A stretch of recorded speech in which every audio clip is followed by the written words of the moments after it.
इन कहानियों का सबका एक ही सार है, वजह अलग अलग है। एक व्यक्ति ने इसलिए अपना जीवन समाप्त किया कि वो रिश्ता उसके हाथ से छूट रहा था। एक ने इसलिए जीवन समाप्त किया कि रिश्ता बन गया था पर समाज के दबाव, घर के दबाव मैनेज नहीं कर पाए। एक ने जिंदगी भर शादी नहीं की सिर्फ इसलिए कि वो पुरानी यादों को भूल नहीं पाया। अरे एक बार गलती हो गई तो हो गई, आगे तो संभावना जीवन में है भाई, क्यों इतना हावी रखना उसी से दिमाग के ऊपर।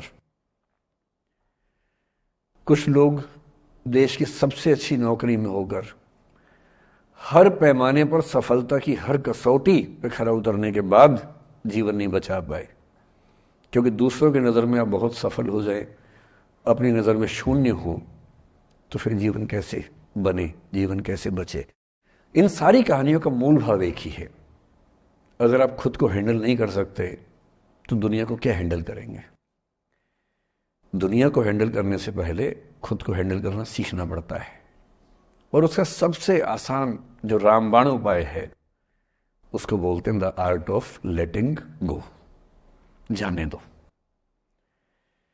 वो अफसाना जिसे अंजाम तक लाना ना हो मुमकिन, उसे एक खूबसूरत मोड़ देकर छोड़ना अच्छा। साहिर ने लिखा, प्रेम की दुनिया के बारे में साहिर से अच्छा कौन लिखेगा। तारुफ समझते, तारुफ मतलब परिचय, इंट्रोडक्शन। कहते तारुफ रोग बन जाए तो उसको भूलना बेहतर। अरे परिचय हुआ किसी से, आपकी भाषा में इंट्रो हुआ, यही बोलते हो ना आप लोग, इंट्रो हो गया। इंट्रो हुआ, दोस्ती हुई, बाद में लगा रहे यार ये तो उल्ट पटांग आदमी है या उल्ट पटांग लड़की है, छोड़ो फिर, ऐसा क्या लोड लेना है।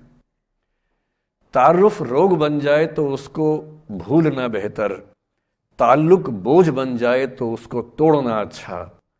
वो अफसाना जिसे अंजाम तक लाना ना हो मुमकिन, उसे एक खूबसूरत मोड़ देकर छोड़ना अच्छा। बस करना यह है कि खूबसूरत मोड़ देकर छोड़ना है, हाथ में तेजाब की बोतल लेके नहीं। और आज की पीढ़ी का यह समझना बहुत जरूरी है कि छोड़ना भी अच्छे तरीके से हो सकता है। तो मैं उस बात पर आऊं उससे पहले थोड़ा संक्षेप में समझा दूं। मुझसे कुछ बच्चों ने पूछा इस बीच में कि जितना आसानी से आप बोल रहे हैं, क्या सच में इतना आसान होता है। कैसे छोड़ें उन चीजों को जो मन पर हावी हैं, उन इमोशंस के टर्मोइल को, उन इमोशंस की इंटेंसिटी को कैसे मैनेज करें। क्या सच में इतना आसान होता है। आसान तो नहीं होता है। मेरी उम्र में आसान है, आपकी उम्र में आसान नहीं होता है। मेरी उम्र में क्यों आसान है, क्योंकि ये सारा खेल हार्मोन्स का है, ये सारा खेल केमिस्ट्री का है। हम सब दरअसल बहुत सारे केमिकल्स, जिनमें से कुछ का नाम हार्मोन्स हैं, उन केमिकल्स और हार्मोन्स के बहुत सारे इंटरेक्शंस के रिजल्ट हैं। इसलिए जब कोई बच्चा जैसे छोटे बच्चे हमेशा उछलते रहते हैं, पेरेंट्स थके रहते हैं, ये इन सभी केमिस्ट्री का परिणाम है, शौक का मामला नहीं है। आपकी उम्र जो होती है किशोरावस्था और युवावस्था की शुरुआती उम्र, मैं मान के चल रहा हूं कि आप सब लोग 17 से 22-23 के बीच के लोग हैं, बच्चे हैं। कुछ तो अभी शादी भी नहीं कर सकते होंगे, वो वाले होंगे ना। लड़के तो नहीं कर सकते होंगे भी, 21 के कहाँ हुए होंगे, तो वो वाली उम्र आप लोगों की है। इस उम्र में इमोशंस का टर्मोइल, इस उम्र में इमोशंस का बिखराव इतना ज्यादा होता है कि संभालना बड़ा मुश्किल होता है। जैसे जैसे आप मैच्योर होंगे, बड़े होंगे, बूढ़े होंगे, बूढ़े और मैच्योर काफी हद तक समानार्थक शब्द होते हैं। बूढ़ा आदमी आमतौर पर मैच्योर हो ही जाता है, और जो मैच्योर हो जाता है उसको लोग बुढ़ा ही बोलते हैं, चाहे वो दोस्त हो आपका। तो मैच्योर होने के बाद मैच्योरिटी के कई लक्षण हैं, 10-20 लक्षण। उनमें से एक ये है कि आपके इमोशंस में इंटेंसिटी उतनी नहीं रह जाती जितनी बचपन में होती है। मसलन कोई आपका दोस्त आपसे कुछ खराब कह दे, आप 3-4 घंटे बेचैन रहेंगे, बार बार मैसेज टाइप करेंगे, फिर डिलीट करेंगे, फिर टाइप डिलीट, वो भी टाइप डिलीट चल रहा है। एक दिन हो गया बात हुए, ना वो पढ़ पा रहे हैं ना आप पढ़ पा रहे हैं, बेचैनी चरम पे है। अब इतना ही मामला है, नाक का सवाल है कि पहले कौन झुकेगा। सारे संबंधों में स्तर इसी बात से तय होता है कि पहले कौन झुकेगा, और जो एक आध बार झुक गया वो जिंदगी भर झुकता है उसके बाद। इससे लोग शुरू में बहुत केयरफुल होते हैं कि झुकना नहीं है। 3-4 ज्ञानी पीछे बैठे ही होते हैं कि नहीं झुकना नहीं है, वो झुकेगा, वो झुकेगी, तू क्यों झुकेगा। इन ज्ञानियों से बचना बहुत जरूरी है, जिंदगी जहर बना देंगे आपकी। अब दोनों ईगो फाइट कर रहे हैं कि पंजा किसका गिरेगा, इस पे फाइट चल रही है।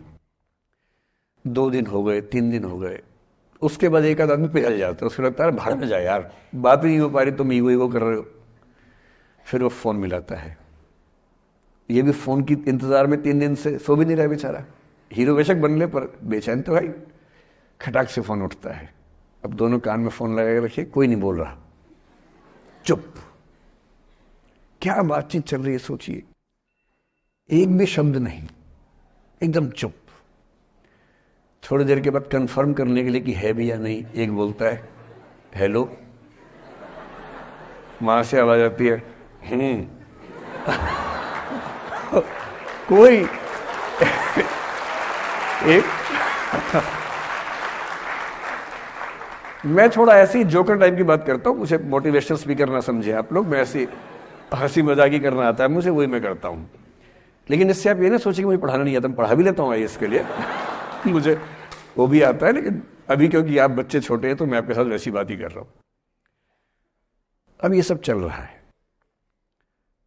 अब इसमें अगर कोई एक व्यक्ति झुक गया, बात आगे हो गई तो हो गई, वरना कई रिश्ते ऐसे भी होते हैं जो इसी बिंदु पे खत्म हो जाते हैं कि तेरा भाई नहीं झुकेगा, भाभी झुकेगी, और उधर जीजू झुकेंगे, दीदी नहीं झुकेगी, जीजू झुकेंगे, दीदी क्यों झुकेगी, और ना जीजू झुक रहे ना भाभी झुक रही और उस चक्कर में जो अभी बेचारा रिश्ता बना भी नहीं था, वही वो जमींदोज हो गया, वही वो खत्म हो गया।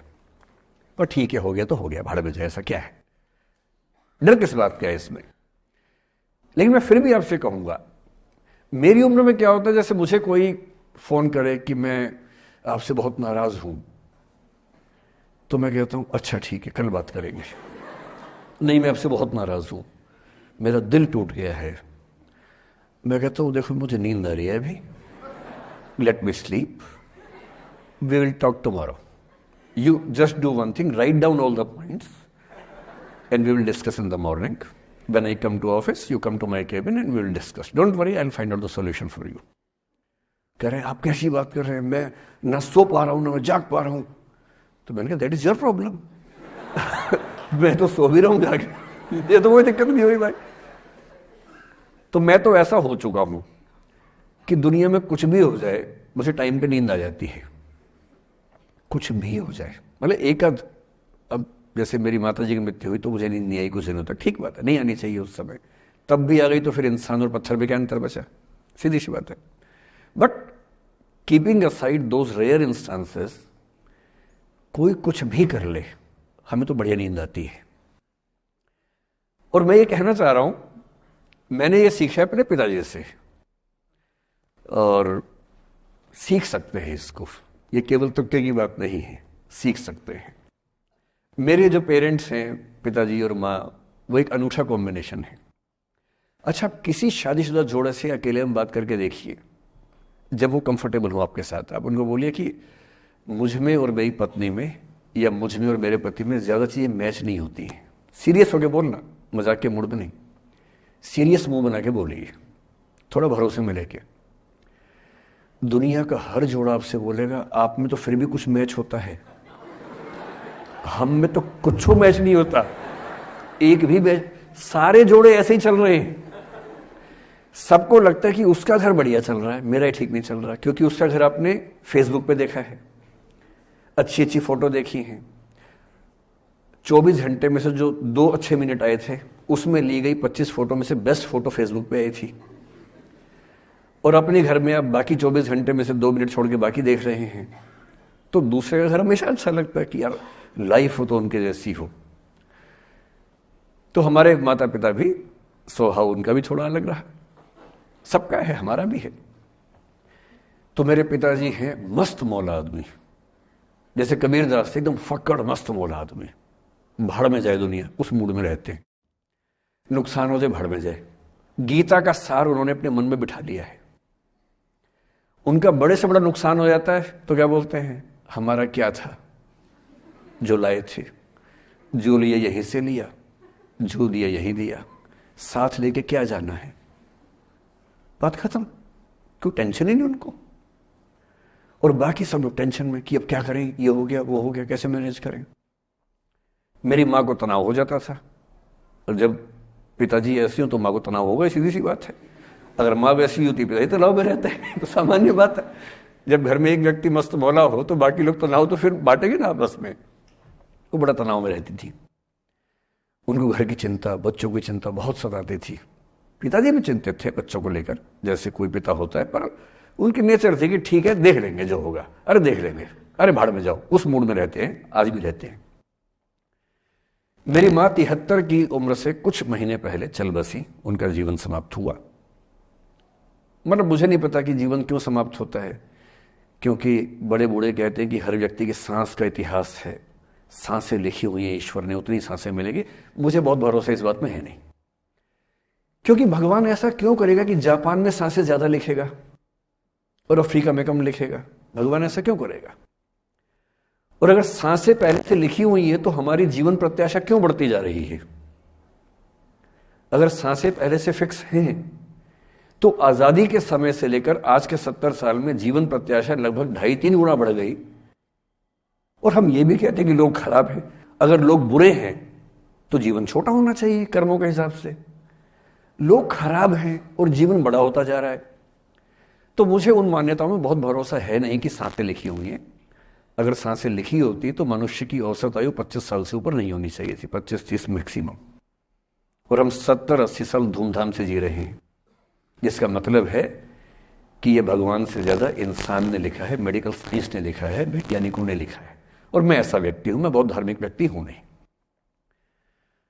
और मैं इसको छिपाता भी नहीं हूं। मैं बहुत छिप छिप के बहुत जी लिया। मैंने ठान लिया कि मैं जैसा हूं वैसा रहूंगा।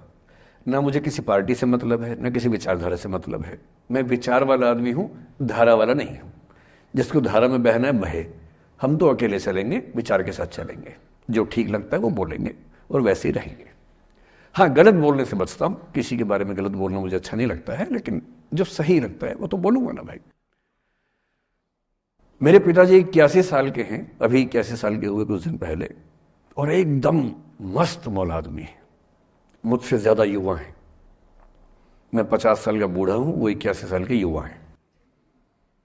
उनके चेहरे की चमक, मतलब कई ट्यूबलाइट फेल है उनके सामने, ऐसी चमक चेहरे पर रहती है। क्यों रहती है? उसकी एक वजह यह कि वो रोज सुबह 2-3 घंटे प्राणायाम, योग, ध्यान, बहुत कुछ करते हैं। उनका भोजन इतना संतुलित है, सप्ताह में कम से कम एक बार, कभी कभी महीने में 4 से ज्यादा 6-7 बार उपवास करते हैं पूरा पूरा। वो सब चीजें उनके अभ्यास में है, जो मेरे अभ्यास में उतनी नहीं है। मैं भी कोशिश करता हूं, पर अभी उतना सफल नहीं हो पा रहा हूं। पर मेरी राय में उनके इस सुंदर जीवन का सबसे बड़ा राज ये क्षमता है कि वो हर चीज को लेट गो कर देते हैं। तनाव उनके पास आता है तो फिसल के निकल जाता साइड से, लेते ही नहीं तनाव किसी बात का।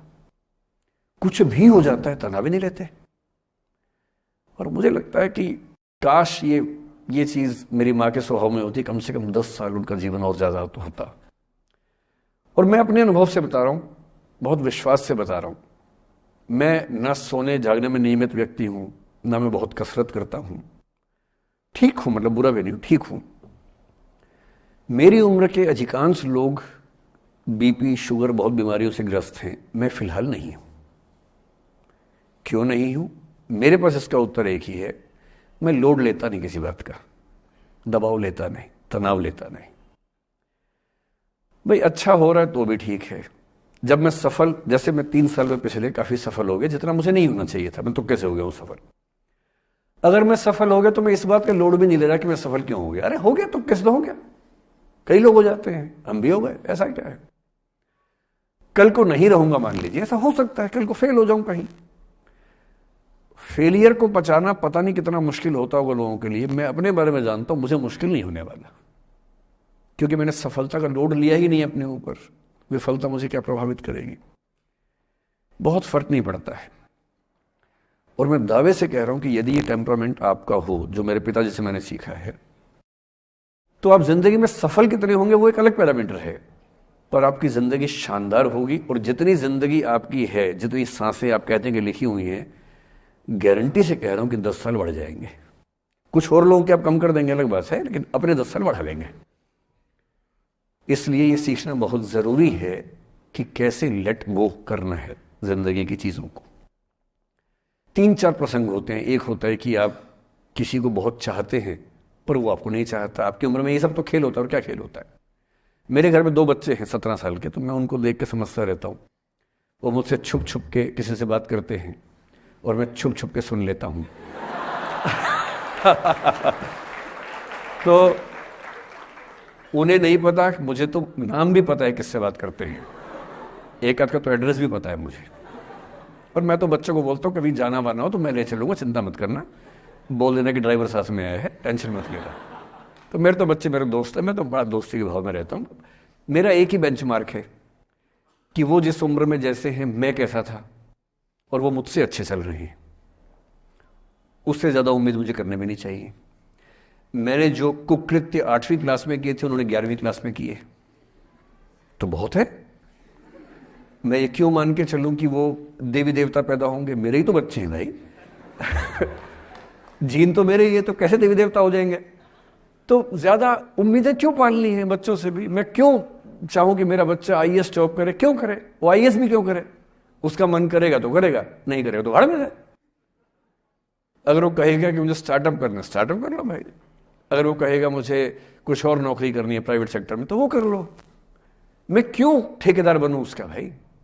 मैं क्यों ये चाहूं कि वो मेरे रास्ते पर चले, मुझसे बेहतर बने?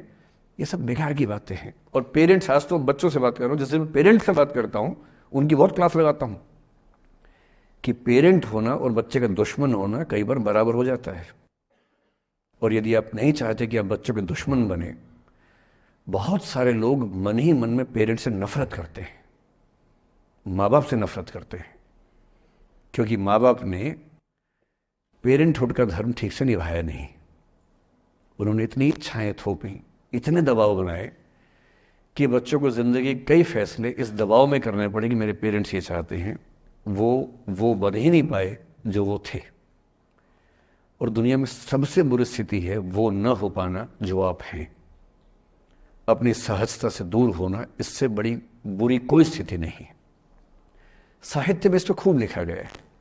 कामायनी एक रचना बड़ी प्रसिद्ध है जयशंकर प्रसाद की। उसमें मूल समस्या ही ये है, ज्ञान दूर कुछ क्रिया भिन्न है, इच्छा क्यों पूरी हो मन की, एक दूसरे से न मिल सके यही विडंबना है जीवन की।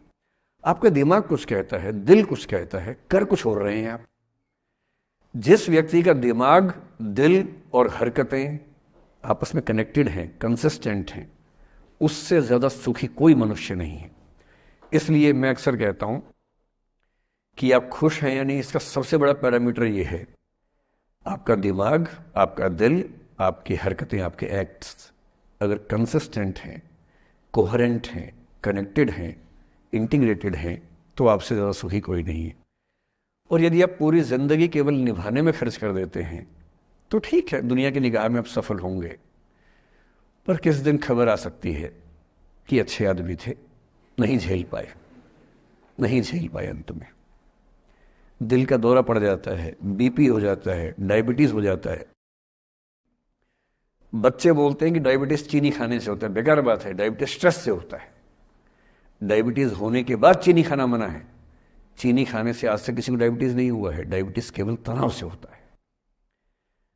तनाव पहले ही दुनिया में इतने सारे हैं, नौकरी के तनाव, कितने झंझट दुनिया में हैं, उसके ऊपर से अपने स्वभाव से दूर होने का तनाव, कितना बड़ा तनाव है। क्यों पालना चाहिए? तो मैं कुछ सूत्रों में आपको बात बताता हूं। इस उम्र में आप कितना उसको फॉलो कर पाएंगे मुझे नहीं पता, लेकिन कोशिश करेंगे तो कुछ तो फायदा हुआ ही। पहला सूत्र मेरा आप लोगों के लिए यह है कि जब आप किसी को पसंद करें और वो आपको पसंद ना करे तो टेंशन नहीं लेनी है, तेजाब तो नहीं उठाना है। ठीक, कई लोग इस मूड में रहते हैं, मुझे पसंद नहीं करेगी, मैं राजा हूं, मैं नवाब हूं, मुझे पसंद नहीं करेगी। अरे तू क्या है भाई, नहीं पसंद हो तो नहीं पसंद हो, ये क्या बात हुई? सबसे पहले अपने अंदर से लोकतांत्रिक बनिए, डेमोक्रेटिक बनिए। जैसे आपको हक है किसी व्यक्ति को पसंद करने का, उसको भी हक है किसी को पसंद या नापसंद करने का। यदि कोई ऐसा व्यक्ति जिसको आप पसंद नहीं करते वो आपको प्रपोज करे तो आप उसको मना ही तो करेंगे। बस मना इज्जत से कीजिए, किसी को बेआबरू करके मत भेजिए। ये नहीं कि अच्छा तुम शीशा देखा है कभी, रुको रुको आईना मेरी जेब में लो, ऐसे नहीं करना है। बड़े बेआबरू होकर तेरे कूचे से हम निकले, वो वाला भाव जो गालिब को आया था वो भाव नहीं आना चाहिए। अगर कोई आपको कभी प्रपोज करे, आप लोगों की उम्र है, सब चलता ही होगा आप लोगों के बीच में, मैं आपके टीचर से सामने बोल रहा हूं लेकिन मैं ऐसा ही हूं, मैं जानता हूं कि आपकी उम्र में से होता होगा, सब जानते हैं तो होता ही होगा। कभी किसी से ये उम्मीद मत करना कि वो आपको पसंद करे ही करे। यदि कोई रिजेक्ट करे, बस हाँ रिजेक्ट थोड़ा प्यार से होना चाहिए, बदतमीजी से नहीं होना चाहिए। उसके अधिकारों का उतना ही सम्मान कर रहे हैं जितना आप अपने अधिकार का सम्मान करते हैं कि ठीक है भाई आपको मैं पसंद नहीं, कोई बात नहीं, तू नहीं कोई और सही, कोई और नहीं कोई और सही, बहुत लंबी है जमी मिलेंगे लाख हंसी, इस जमाने में सनम तू अकेली तो नहीं। कितने लोग हैं दुनिया में, ऐसा क्या है। और मैंने बहुत प्यारे प्यारे बच्चों को देखा रोते बिलखते हुए कि मैंने उसको प्रपोज किया, उसने मुझे मना कर दिया। अंकल, छोटे छोटे बच्चे आजकल मुझे लव गुरु मानते हैं अपने आसपास, वो मेरे पास आके ऐसी ऐसी बातें बताते हैं बड़ी क्यूट तोतली आवाज में, मैंने उसको प्रपोज किया, उसने मुझे ऐसे ऐसे वाली आवाज में एकदम रोते बिलखते हुए। तो मैं बोलता हूँ बधाई हो बहुत बहुत तुम्हें, कॉन्ग्रेचुलेशन। मैंने अपनी जिंदगी में ऐसे 50 मामले देखे और 50 में से कम 49 मामले में जब कहीं दिल नहीं लगा, बाद में उससे बेहतर ही व्यक्ति मिला। अगर कभी ऐसा हो ना, मन ही मन में बधाई देना अपने आप को कि बच गया। हाँ बोल देता तो फंस जाती, हाँ बोल देते तो मर जाता। और मन में भाव वही रखना है, तू नहीं कोई और सही माखन, स्ट्रेस नहीं लेना है। मैं जानता हूं कि आपकी उम्र में आसान नहीं होता, आपको रात रात भर सपने आएंगे, बेचैनी होगी, करवटें बदलते रहे सारी रात हम, आपकी कसम आपकी कसम, ये सब ड्रामा होता है। ये फिल्मी गीत है, मुझे गीत कविता इतना याद है कि मुझे हर बात में वही दिमाग में आता है, मैं क्या करूं। ये होता है आपकी उम्र में, पर वो भी एक फेज है। अगर ये फेज नहीं जिया तो भी क्या जीवन जिया। कभी कभी बेचैनी भी तो होनी चाहिए, वरना जिंदगी में मजा क्या है। अगर हर चीज लिनियर है, हर चीज फॉर्मुलाइज है, फिर मजा क्या है जिंदगी में। ये उठापटक, ये बेचैनी, ये घबराहट, ये तनाव, संतरास भी तो होना चाहिए कभी कभी जिंदगी में। इससे बुरी स्थिति तब होती है जब आप किसी रिलेशनशिप में हैं और वहां ब्रेकअप हो जाए, ये भी होता है। देखिए, मैं आपको बड़ी खरी खोटी सुनाने के मूड में हूं। जिस तरह का प्रेम आप लोगों की पीढ़ी में होता है, मैं ये नहीं कहता कि आपकी पीढ़ी खराब है, हर पीढ़ी ऐसी होती है, बस ये कि आपकी पीढ़ी को सुविधाएं ज्यादा मिल गई हैं। हमारी पीढ़ी में ना चिट्ठी लिख के भेजनी पड़ती थी, बड़ा रिस्क होता था। चिट्ठी लिखो कागज पे, फिर एक डाकिया ढूंढो भरोसे का, तो भरोसे वाला कुरियर बॉय या कुरियर गर्ल जाके चिट्ठी वहीं दे के आए जहां हमने कहा है। ये भी डाउट कहीं किसी और को दे के आ जाए। या कबूतर से बात करो, कबूतर जा जा जा, पहले प्यार की पहली चिट्ठी साजन को दिया। कबूतर का क्या भरोसा किसको दे के आ जाए। लेकिन कितना तनाव था उस जमाने में। आपके जमाने में क्या है, सीधे व्हाट्सएप निकाला, खटाक से भेज दिया मैसेज, और नंबर किसी से मांग लिया 1 सेकंड में। नंबर भी नहीं देना है तो किसी, कौन कौन सी ऐप होती है, मैंने सुना कुछ और ऐप्स होती है, मेरा नंबर वाली भी होती है, इंस्टा होता है, एक और भी तो कोई होती है वो जिसमें कार्टून जैसा मुंह बन जाता है, स्नैपचैट। हाँ, स्नैपचैट पे चले गए। मैंने सुना है कि उसमें नंबर भी नहीं देना पड़ता है, ऐसा कुछ चक्कर है। वहां ढूंढ लिया। किसी को कुछ कन्वे करना इतना आसान दुनिया में कभी नहीं हुआ था जितना आज आसान है। इन सब के ऊपर टिंडर है, बम्बल है, पता नहीं क्या क्या है, राइट लेफ्ट करते जाना है, उसी में कहानी शुरू। पर ये कहानियां जितने हल्के तरीके से शुरू होती हैं, मैं दावे से कह रहा हूं कि 100 में से 99 अट्रैक्शंस 1 से 2 महीने में खत्म हो जाते हैं। क्योंकि आप जिसके प्रति अट्रैक्टेड थे ना, वो तो उसका बाहर का परसोना था। जहां परिचय गहरा होता है, असलियत सामने आ जाती है, और जब असलियत सामने आती है, झेलना बड़ा मुश्किल होता है। आपके सपने टूट जाते हैं। आप जिस छवि पे दीवाने हुए थे, वो छवि तो सिर्फ छवि थी, वो तो इंसान नहीं था वैसा। 99% केसेस में मेरा ख्याल है कि अट्रैक्शन 1-2 महीने में समाप्त होता है। उसके बाद तो एक बोझ है जो आप ढो रहे हैं। कभी कभी होता है कि दोनों का खत्म हुआ तो बात आसान है, कभी कभी किसी एक का खत्म होता है, एक का नहीं होता है, वहां मामला मुश्किल हो जाता है। तो ऐसा हो सकता है आपके जीवन में कि दूसरा साथी आपका ये कहे कि भैया देखो, मैं तुम्हारे साथ कुछ महीने से हूं पर मुझे अब अच्छा नहीं लग रहा, मैं ब्रेकअप करना चाहता हूं।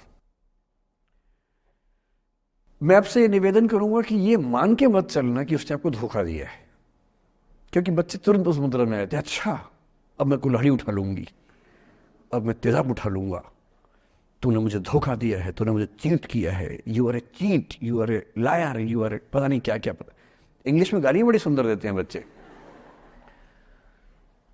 मैं ये कहना चाह रहा हूं कि इस बात की संभावना मान के चलिए कि हो सकता है कि आपके साथ 2 महीने रहने के बाद सच में उसको ये लग जाए कि आपके साथ ट्यूनिंग ठीक नहीं है, या आपको लग जाए कि आपकी ट्यूनिंग उस व्यक्ति के साथ ठीक नहीं है। और किसी मुर्दा को अपने पास पकड़ के रखना उसका मजा नहीं है। आप किसी को बांध तो लेंगे, पर जब उसका दिल आपके पास है ही नहीं, दिल विहीन लाश अपने पास टिका के रखना, एक मुर्दे को बांध के रखना, इससे बेहतर है जाने दो। बांधना नहीं, बांधते वो हैं जिनमें असुरक्षा बहुत ज्यादा होती है। उस असुरक्षा से बचने का उपाय खुद को बेहतर बनाना है। आप इतने बेहतर हो कि आपको चाहने के लिए हजारों लोग हो। क्यों आप इतना डिपेंडेंट होते हैं कि इस एक व्यक्ति के अलावा मेरा कोई है ही नहीं दुनिया में? ऐसा क्यों सोचना है? और ऐसे ही मामले में ये करना है वो अफसाना जिसे अंजाम तक लाना ना हो मुमकिन, उसे एक खूबसूरत मोड़ देकर छोड़ना अच्छा। और ये खूबसूरत मोड़ कैसे होगा? अगर कोई जाना चाह रहा है तो आपके पास 3 ऑप्शंस हैं।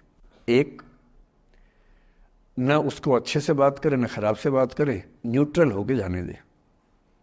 एक, उसको धमकी दे, बर्बाद कर दूंगा, छोड़ूंगा नहीं, तो निकल के देख घर से, तेरे एड्रेस पता करवा लूंगा, मेरे साथ 50 दोस्त हैं, मेरे सारे आवारा हैं, सारे बेरोजगार हैं, सारे कुंठित लोग हैं, सारे गुंडे मवाली